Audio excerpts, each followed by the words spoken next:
Shaltiar tiene una terrible debilidad debido a su raza. Como vampiro real, ella, a pesar de tener grandes atributos y grandes habilidades, posee un estado que se llama frenesí sangriento. ¿Y este consiste en qué? Cuando ella está rodeada de sangre, cuando la muerte empieza a extenderse a sus alrededores, empieza a perder la cordura, empieza a enfocarse más en el asesinato, en la matanza, disminuyendo en gran medida toda su inteligencia y convirtiéndola en una bestia sin sentidos. Que sea de resaltar que esa apariencia que tú viste en el capítulo número 10 de Overlord cuando ella estaba cazando a Brain Anglios es la verdadera forma de todos los vampiros reales. Horrible, desagradable, nauseabunda. No obstante, Shaltiar mantiene una perspectiva ligeramente hermosa y erótica debido a la programación de los seres supremos. Por defecto, ella debería ser exactamente igual a la apariencia que estamos observando. Pero fue gracias a las habilidades de diseño de su creador que pudieron fabricar un personaje tan bello y hermoso como lo es ella. Héroes de guerra, esta ya se la saben y prepárense en sus asientos porque hoy les traigo más o menos unas 30 curiosidades relacionadas al capítulo número 10 de Overlord.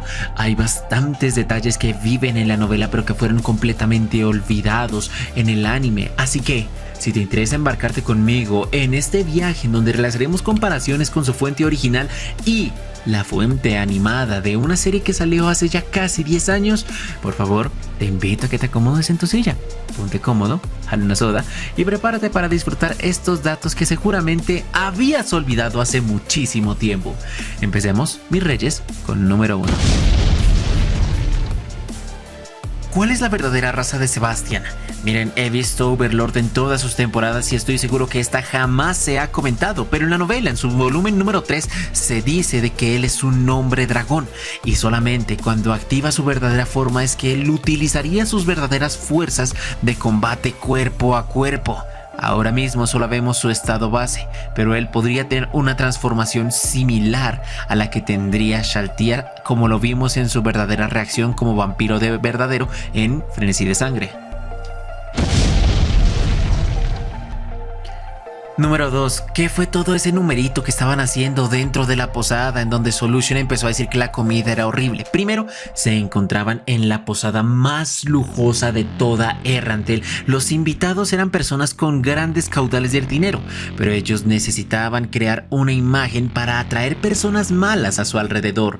Estaban haciendo el papel de una hija increíblemente acaudalada que se encontraba en esta ciudad por puro y mero capricho. El objetivo, tratar de crear relaciones con las personas importantes de sus alrededores. Incluso Sebas empezó a hablar y llevarse bien con algunas personas que genuinamente eran buenas con esta persona, que estaban preocupadas, que le decían que no debería aceptar el capricho de esta niña y salir de la ciudad en plenitud de la noche. Sería peligroso tanto por bandidos como por monstruos. Y esto hizo que Sebas meditara acerca de la naturaleza de los humanos. Él no sabía muy bien qué pensar acerca de ellos. Si seguía las enseñanzas de Nazarick y la de todos sus demás compañeros, debería considerarlos como escoria, como seres inferiores, como personas desagradables e inauditas. Y el ejemplo claro sería el señor que estaba realizando y creando toda la emboscada para llevárselos. Si fuera solo por esta persona, Sebas consideraría a los humanos como escorias. Pero de no ser por los comentarios genuinos de las personas a su alrededor que solamente se preocupaban por su bienestar, él no dudaría. Esa semilla que había en su corazón de que algunos humanos pueden ser buenos con sus genuinas intenciones hacían que él se ablandara. Y por cierto, ¿qué carajos estaban haciendo en esta ciudad?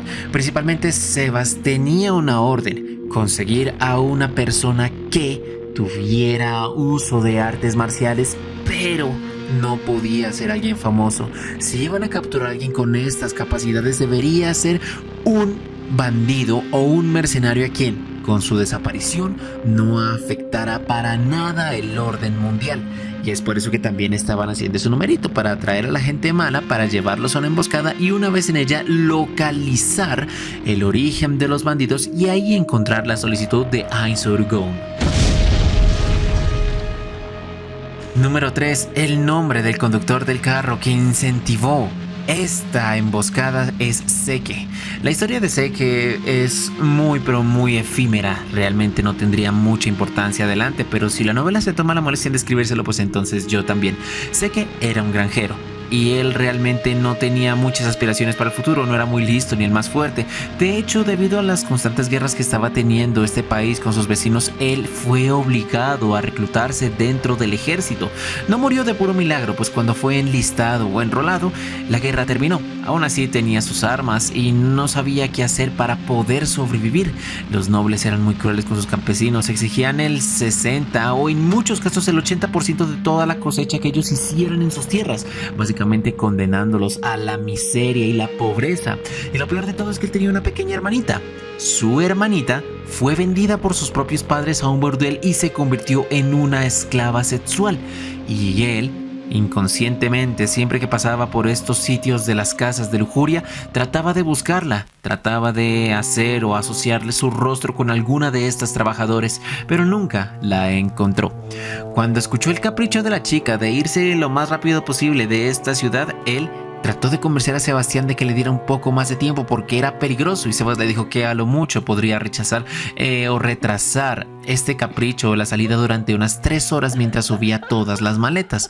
En ese tiempo él podría hacer cualquier tipo de diligencia que tuviera dentro de la ciudad.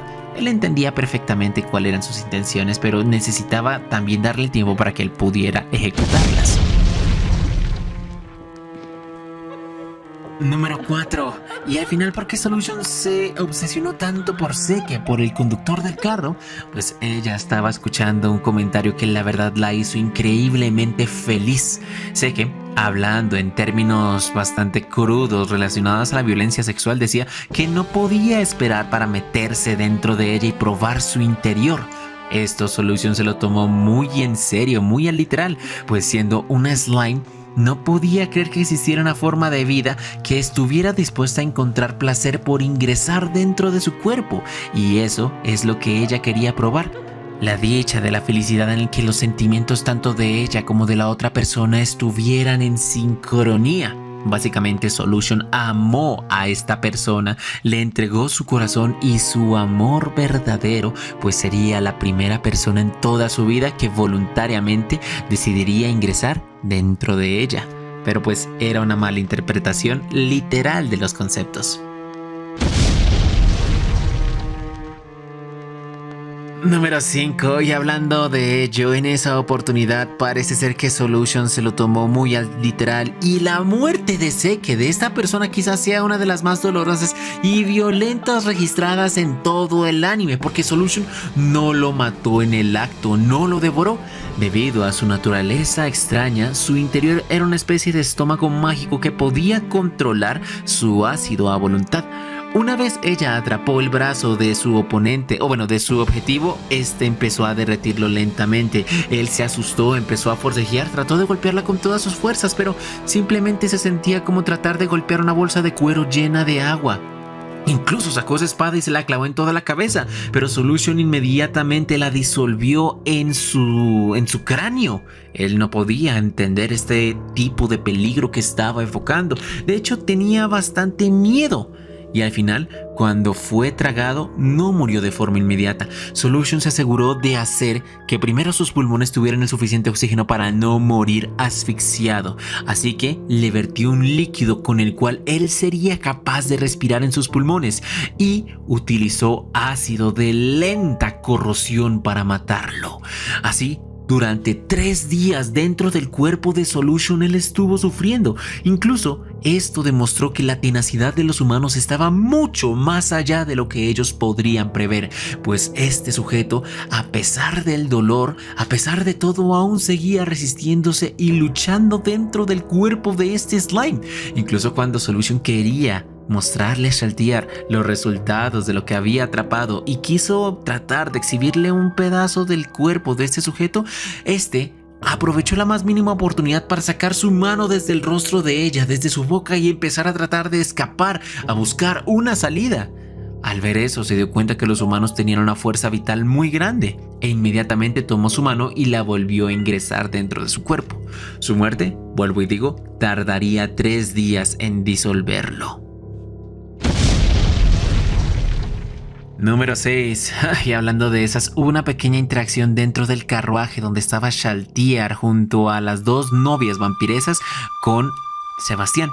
Resulta que primero habló acerca de eso, de las actrices de voz, del juego pornográfico, etc. Lo importante es que Shaltiar le hizo una pregunta a Sebastián y era: ¿quién está dentro del piso número 8 de Nazarick? Nosotros que ya vimos las 5 temporadas lo sabemos perfectamente. Ahí se encuentra Pandora Actor custodiando todos los tesoros. Pero para el momento en el que salió este capítulo y el momento en el que Shaltiar pregunta, esto era una incógnita.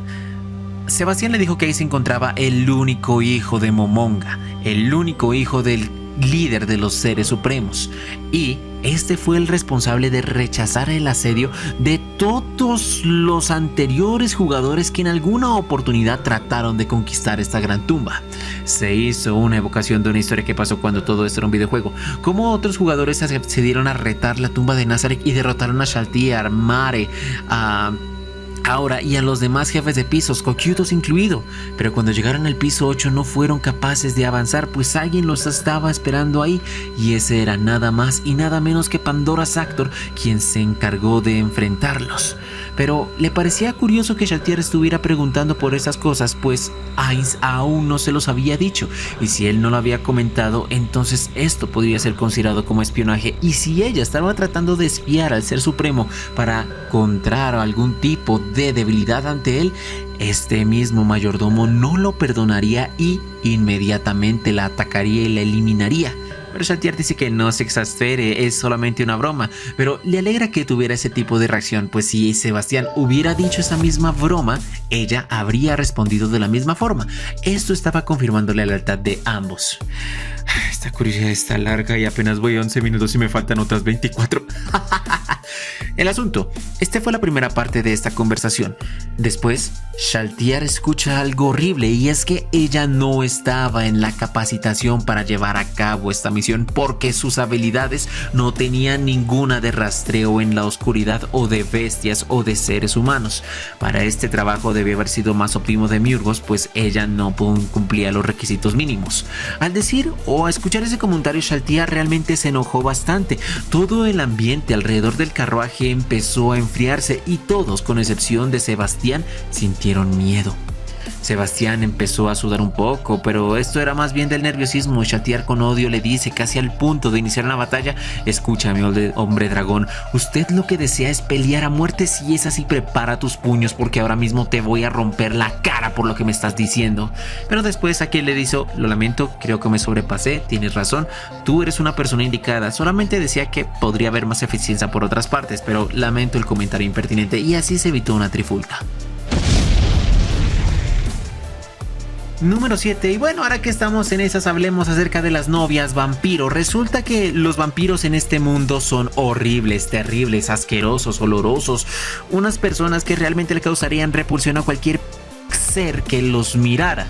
Pero las únicas que podían saltarse de esta norma general eran las novias vampiros, pues una de sus características principales era ser lo suficientemente hermosa para embaucar a los hombres. Pero estas serían las únicas excepciones. El resto, vuelvo y repito, eran asquerosos, olorosos y horribles. Shaltiar también se salta a esta norma, principalmente porque su diseño fue alterado debido a las manos y al arte de un artista profesional. Número 8. Esta escena no se contó porque fue ligeramente sádica. Cuando Shaltiar salió del carruaje primero, el conductor no tenía ni la más mínima idea que dentro de esta carroza se encontraban más personas, pero fue una sorpresa encontrar a alguien ahí. Esta persona era Shaltiar y ella dijo: señores, ¿quién es el jefe en este sitio? Me gustaría suplicar por mi vida. Aquí el principal, por así decirlo, jefe de esta cuadrilla de bandidos se acercó. Dijo: a ver, ¿qué tiene la niña que decirnos a nosotros? Aquí ella le dijo que era una mentira, realmente no tenía nada que negociar, pero quería encontrar a la persona que más rango tenía para poder sacarle toda la información. El plan de Shaltiar era convertirlo en un no muerto, hacer que una de sus novias succionara toda su sangre, y una vez transformado en eso, no podría mentir y todo lo que dijera sería real. Y así pasó lo que pasó. Shaltiar masacró a todos, las novias también, y al último, a ese que se autoproclamó como el jefe, se le succionó toda su sangre, se convirtió en un no muerto y empezó a comentar la dirección en donde se encontraban sus jefes. Número 9. Una vez tuvieron toda la información acerca de dónde estaba el campamento de sus enemigos, el campamento de estos bandidos, Shaltiar partió inmediatamente con sus dos novias. Había un problema principal y es que ellas no tenían habilidades de rastrear ni tampoco de detectar cosas en la oscuridad. Por eso las novias sufrieron bastantes trampas y sintieron preocupación porque pensaban que Shaltiar las iba a matar por esto mismo. Una pisó una trampa para osos, otra cayó en un hueco trampa y en el fondo tenían miedo de que cualquier cosa adicional podría pasar. Incluso el hombre que había sobrevivido a la primera masacre y se convirtió en un vampiro menor que no podía mentir, Shaltiar lo utilizó como una bomba humana. Este empezó a caminar hacia la entrada del escondite. Los guardias lo miraron extrañado y cuando él estaba lo suficientemente cerca, de repente explotó en una gran bomba de sangre que hizo que todos salieran despedazados de su alrededor. Número 10. Nosotros sabemos que Brain es una persona realmente estudiosa y trabajadora, pero para el momento en que se presentó el capítulo, esta curiosidad también era un misterio. Aquí se presenta a Brain como un hombre que había perdido en contra de Castle Stronghold en una batalla, o más bien en un torneo que había realizado la capital real para poder distinguir quién es el caballero o la persona más fuerte en todo el reino. Él no le interesaba el premio, simplemente quería demostrar que su fuerza estaba en lo más alto. Él era el más fuerte y ahí, cuando se enfrentó a sus enemigos, los derrotaba de un solo golpe. Finalmente llegó a la final con el capitán de los caballeros y, a pesar de que la batalla fue increíblemente reñida y larga, al final él fue derrotada. Esta derrota lo marcó para siempre y decidió convertirse en un mejor espadachín. Abandonó la vagancia, la pereza, empezó a estudiar, empezó a entrenar con más juicio y sus habilidades, su fuerza como prodigio llegaron a lo más alto. Acostumbrado siempre a derrotar a sus oponentes, el invicto Brain ahora siempre miraba hacia adelante, adquiría todo el conocimiento, adquiría toda la experiencia. Incluso hubo varias oportunidades en las que perdió, principalmente por la maña y la pericia de sus enemigos, de sus otros aventureros. En una oportunidad cegaron su vista y después lo atacaron brindándole una herida casi fatal, aunque al final pudo sobrevivir. Pero el asunto es que Brain deseó llegar a lo más alto. Consiguió una katana, un arma hecha en el lejano oriente que tenía la capacidad de cortar las cosas más pesadas y duras. Era increíblemente costosa y antes de enfrentarse con Shaltiar, teniendo en cuenta toda su experiencia, él tomó 3 frascos con cada uno de los efectos especiales: fuerza menor, agilidad menor, percepción menor, resistencia a la ceguera. Activó habilidades de agilidad menor y fuerza menor, incrementando y potenciando todas sus fuerzas, y así se enfrentó a Shaltiar. Uy, madre, apenas vamos 10 curiosidades y ya voy 18 minutos. Número 11. Cuando le dijeron a Brain que toda esta alboroto, que todo ese caos fue causado por solamente 2 mujeres, lo primero que él se le vino a la mente fue las Rosas Azules, pues ellas son solamente un grupo de aventureras adamantina en donde todas están compuestas por mujeres. Él pensó que a lo mejor estas serían sus enemigas, pero rápidamente negó esta posibilidad. Curiosamente, aquí también se habla una historia del pasado de Brain. Anteriormente él se enfrentó a las Rosas Azules, principalmente a la chica grande, a puñetazo limpio, y empataron. Sería la única vez que podría alguien empatar a puñetazo limpio con él, y con la otra la enfrentó en la espada. Tuvo que huir porque no fue capaz de vencerla. Pero estas personas no son de los que cazan bandidos en las planicies. Era alguien diferente y esto le emocionaba. Número 12. Shaltiar es una perra. Brain, cuando se enfrentó a ella, realmente dio todo de sí. Se enfrentó con todo lo que tenía. Este muchacho realmente se sacó la 10 hasta sudar y sacar sangre. Y una vez fue repelido todo su combate, él dijo para un murmullo propio: todo mi esfuerzo, todo mi trabajo duro para esto termina. ¿Realmente en esto desemboca todo? Aquí Shaltiar le dice: no tengo idea de lo que me dices, yo jamás me he esforzado en mi vida, nací fuerte y siempre seré fuerte, así que todo tu compromiso y toda tu fortaleza realmente ni me interesa, lo superaré en cuestión de segundos, básicamente destruyendo el corazón de Brain y eliminando todo el esfuerzo que él había hecho hasta ahora. Número 13. Aunque Shaltiar era un vampiro, y sin duda alguna los vampiros serían enemigos poderosos, él sabía que en la historia del mundo el vampiro más peligroso, Landalford, fue derrotado por uno de los 13 héroes. Por lo tanto, enfrentarla y derrotar a ella no sería imposible, recordando que algún héroe en el pasado lo habría hecho. Cuando dio el primer golpe contra Shaltiar y su espada se detuvo en su cuello, pues ésta la había detenido con gran gracia, lo que pensó, lo que su mente visualizó e imaginó era una grande y gigantesca montaña, porque sin importar el cuánto moviera su espada, esta no se movía, no salía de las manos de este demonio. Y ahí pensó: esto es imposible. Hasta los niños saben que las espadas no pueden cortar montañas ni rocas gigantescas. Tratar de enfrentarlas sería completamente estúpido. Por eso aquí pasó a la segundo plan. Si no podía cortar su cabeza, que seguramente sería su punto más débil, o más bien es el punto débil de todos los seres vivos, entonces lo que ella debería hacer es cortar si sea un pedazo de su pie, y así, entorpecida, él podría escapar. Pero esto fue inútil. Activó la misma habilidad de territorio de campo, lanzó el mismo ataque, pero Shaltiar rápidamente levantó su talón y pisó su espada, haciendo que él la pierda de sus manos. Básicamente lo había desarmado de un solo pisotón. Ante esas, él no podía reaccionar mucho más. Activó todo su repertorio de ataques y combos: espada ascendente, descendente, apuñalada, latigazo, pero nada tenía efecto sobre Shaltiar. Esto al final rompió su espíritu y su corazón. No pudo aguantar más y salió corriendo. Número 14. Puto el que no corra. Vemos que hay un momento en el que Rain está corriendo con todas sus fuerzas y salta unas cuerdas. Las cuerdas, ¿por qué existen? Era por la barricada que estaban haciendo todos los soldados. Primero, ellos pensaban que esta barricada realmente estaba de más. Rain era uno de los hombres más fuertes del país y posiblemente del mundo. Si él se enfrentaba a un enemigo, saldrían victoriosos. Entonces esto de levantar una barricada para enfrentar a sus enemigos era simplemente protocolo, sobra. Pero cuando lo vieron correr, lo vieron escapar y se dieron cuenta que su oponente era terrible, todos se asustaron. Las cuerdas estaban diseñadas para, principalmente si sus enemigos querían cargar contra las barricadas, estas los estorbaran, no tener punto de apoyo para agarrar velocidad y no poder estamparse contra estas mismas murallas. Número 15. Este es un putazo duro para los que tengan a Shaltiar como waifu. Ella, en descripción de la novela, tiene el aroma más nauseabundo y horrible que se podría registrar, principalmente es por su naturaleza racial.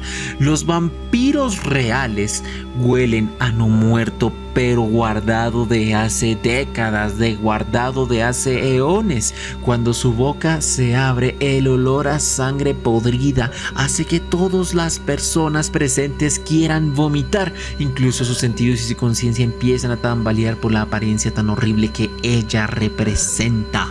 Y esto es así con todos los vampiros reales. Número 16. ¿Por qué Brain Angles pudo escapar de Shaltiar si este muchacho lo mucho llegó al nivel 30 y esta es de nivel 100? Es decir, sería imposible escapar si ella se lo tomara en serio. El problema es que cuando ellos atacaron al líder de los bandidos enfrente de la carroza, aquel que convirtieron en un muerto, y les dijo la ubicación de esta, por así decirlo, de esta guarida, él les había afirmado que solo había una entrada y una salida, no existía otra forma. Por lo tanto, Shaltiar dijo: bueno, una de mis novias se queda custodiando la entrada, yo los masacro a todos y al que trate de escapar, pues ella se encarga. No sabía que habían más salidas. Por eso, al entrar en el almacén y ver que había una puerta que conectaba con el exterior, ella se empezó a enojar y desesperar. Debería perseguirlo lo más rápido posible antes que perdiera su rastro, pero aquí es cuando llegaron todos estos aventureros que hicieron que Shaltiar tuviera que escoger perseguirlos a ellos o atacarlos a los otros. Número 17, perdón, esta lo olvidé, debería estar más antes de todas las curiosidades. Solution es una persona increíblemente hermosa. Su belleza se decía que podía rivalizar con la de la princesa dorada de este reino. Se decía que la princesa dorada era la persona más sabia de todos, pues sus ideas permitieron el desarrollo bastante florífero de toda la ciudad, de todo el reino. Ella propuso que los caminos entre ciudades deberían estar pavimentados implementados para así facilitar el comercio entre las mismas ciudades. Y aunque al principio casi toda la realeza y la nobleza se negaban debido a los costos exorbitantes, ella propuso que deberían hacer que los comerciantes pagaran parte del mantenimiento como una especie de peaje. El peaje sería utilizado para seguir arreglando los caminos cuando se destruyeran, y aunque muchos de los nobles seguían oponiéndose, la mayoría decidió aceptar este trato y, como resultado, la economía mejoró bastante gracias a ello. Número 18. Plata alquímica. Cuando se trate de no muertos o de vampiros, utilizar armas de plata es la mejor opción. Utilizar las armas convencionales básicamente no les hace nada debido a sus habilidades de regeneración. Pero miren aquí lo curioso. Como las armas de plata son increíblemente costosas y se dañan con casi nada, pues son increíblemente frágiles, la mayoría de los aventureros prefieren llevar una botella de plata alquímica que le ofrece las mismas propiedades de una espada de plata temporalmente a sus armas. Porque, vuelvo y digo, cargar una espada de plata como la de un brujo de The Witcher no es relativamente barato que digamos, y esta es la opción más económica y que da iguales o mejores resultados.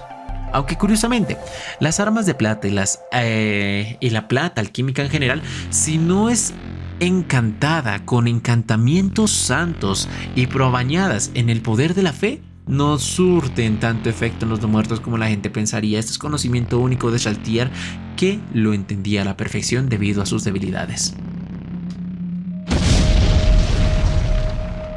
Número 19, mi rey. Tengo que decirte algo crudo de Shaltýr. Y vuelvo y le repito, Overlord es una novela en donde nosotros, Nazarick, son los malos. Las personas, los NPC que están ahí no son gente de bien.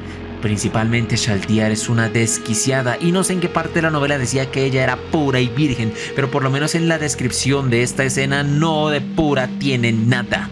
Se dice que Shaltýr, cuando vio a una mujer aventurera entre todas estas manadas de hombres, se emocionó y quería utilizarla de la forma más perversa posible. Hace mucho tiempo que ella no bebía la sangre de una mujer. Entonces dijo: si esta mujer es virgen, palabras textuales de la novela, no les estoy mintiendo ni tampoco es un clickbait, voy a beber toda su sangre hasta que quede completamente seca.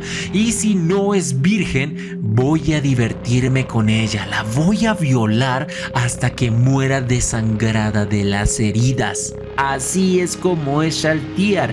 Esa es su verdadera personalidad maldita y desquiciada. Será virgen, sí, no se ha metido con hombres, pero al menos en la virginidad de su cuerpo es esto. Pero que ella acceda a otras mujeres y las viole para después absorber su sangre es otra historia. Número 20. Primero, las pociones de curación tienen el efecto completamente inverso en los no muertos. En lugar de sanarlos, lastiman. Y fue en el momento en el que Shaltýr vio la poción de Ainz-Urugón que se dio cuenta que la había cagado. Principalmente su objetivo era evitar que la gente se diera cuenta de las acciones de Nazarick, pero ahora tenía que dejar viva a esta testigo que la había visto. De lo contrario, estaría entorpeciendo los planes de su señor. Segundo, Brain Anglius escapó y ella, por entrar en frenesí sangriento, no se pudo concentrar en la persecución y se puso a masacrar personas. El plan, la misión había fracasado por completo y esta se había interpuesto en los planes de su señor. Sin duda alguna la iban a regañar de la peor forma posible. A final de cuentas, a esta aventurera no la mató ni la ejecutó. Si tenía planes por parte de su señor, sería estúpido de su parte eliminarla, ejecutarla. Pero bueno, el asunto principal de toda esta cacería es que la iban a dejar dentro de la misma cueva en donde estaban las prisioneras de estos bandidos. Sí, estos bandidos tenían mujeres cautivas que utilizaban para satisfacer su lujuria. Ella la iba a soltar en este sitio y cuando finalmente recobrara su conciencia, liberaría a estas mujeres y retirarían su camino de vuelta a casa. De ahí esperaría, se echaría un Padre Nuestro para que la información referente a este vampiro jamás saliera a la luz.